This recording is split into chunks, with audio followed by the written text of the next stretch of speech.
초보부터 프로까지, 서킷 주행부터 오프로드까지 대한민국 넘버원 유병아 선수가 직접 알려드립니다. 유병아 라이딩 스쿨.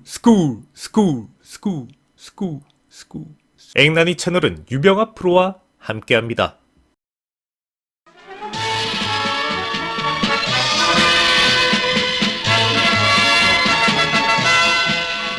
우리나라의 번영을 약속하는 고속도로.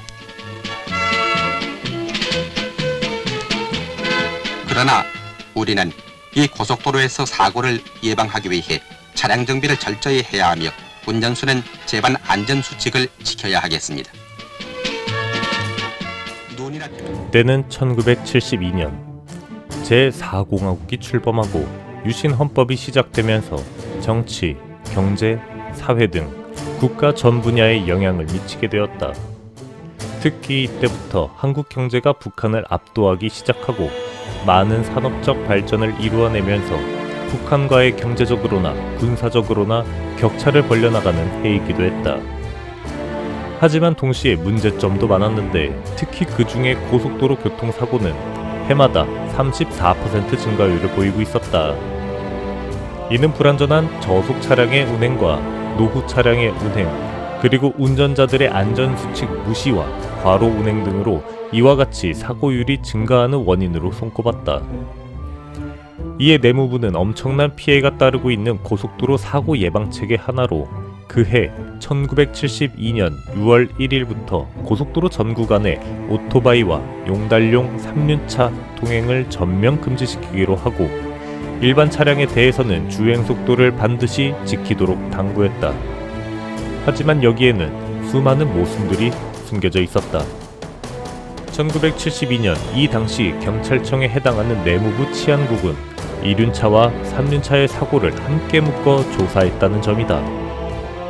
3륜차는 엔진의 동력이 후륜으로 전달되고 전방에 있는 하나의 바퀴로만 선회를 담당하는 구조를 가졌는데 이는 주행 안전성을 유지하는 조건을 충족하기에 매우 어려웠으며 또한 이 당시 3륜 차량 운행 목적은 산업을 위한 수단으로 사용되는 경우가 많아 대부분 화물 적재 공간이 필요했고 그러다 보니 무게중심이 뒤에 쏠려 앞바퀴의 접지력을 잃게 만들면서 많은 사고를 유발하였다.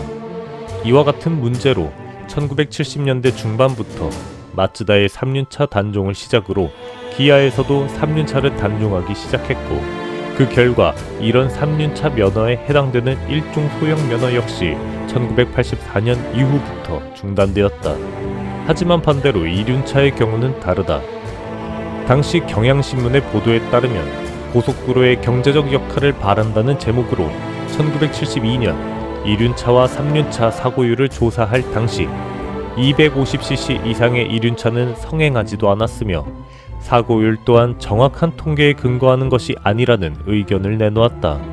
실제로 대한민국 첫 고속도로인 경부고속도로가 개통된 1968년부터 250cc 이상의 2륜차만 고속도로 진입이 가능했는데 사고율을 조사할 1972년에 250cc 이상의 2륜차를 생산하는 곳은 지금의 대림자동차가 되어 있는 기아 산업이 유일했으며 앞서 언급한 것처럼 대부분 이동수단은 산업을 위한 수단으로 사용됐기 때문에 많은 짐을 적재하지 못하는 2륜차는 3륜차에 비해 그 수요도 적었다는 점이다.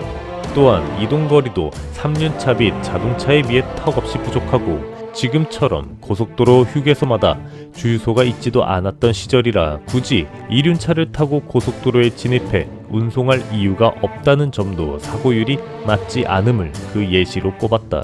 즉, 결과적으로 통행 제한이 처음 시작된 1972년 6월 1일 그 이후로 꼽은 2륜차, 3륜차의 전체 사고 25%는 거의 대부분 3륜차에만 해당되는 것이었으며 하다못해 1984년 3륜차는 거의 찾아볼 수도 없는 상황에서 1972년 내무부 치안국에서 2륜차와 3륜차의 사고율 때문에 통행 제한을 둔다는 법령은 1984년 이후부터 그 조건이 맞지 않기 때문에 다시 한번 조사가 필요하다는 목소리가 나왔다. 하지만 1980년 후반부터 1990년 초반 대한민국은 오토바이 폭주족이 사회 이슈가 되면서 많은 사건 사고가 발생했다. 1990년 5월 27일 터보클럽이라는 이름으로 활동하던 폭주족은 20대 여성 회사원을 납치해 집단으로 성폭행한 사건이 일어났으며 같은 해 폭주족 신고 적발 건수만 160건이나 달했다. 7명의 경찰이 크고 작은 부상을 입었으며 차량 13대가 폭주족으로 인한 피해를 입었다. 이에 1991년 12월 14일 도로교통법이 개정되면서 고속도로는커녕 자동차 전용 도로까지 통행 제한이 생기고 2005년 5월 31일, 2011년 6월 8일 두 번의 개정을 통해 오늘과 같은 오토바이 통행 제한을 받는 국가가 되었다.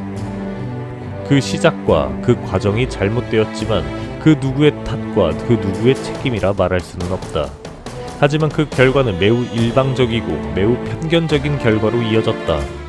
오늘날까지 대한민국에서 오토바이는 자동차로 분류되고 자동차 세금을 납부하면서 자동차 혜택은 받지 못하는 이동수단으로 인식되고 고정되고 있으며 어떤 사람은 불합리적이다, 어떤 사람은 당연하다 라고 말한다.